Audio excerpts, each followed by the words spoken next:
polícia.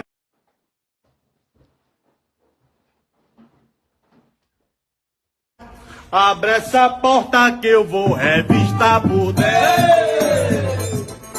Eu sei que tu plantou maconha no quintal.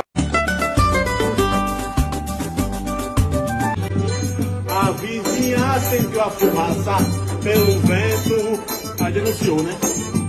Isso é ice, cantiflor natural.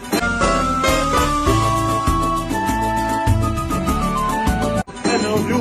É o prêmio.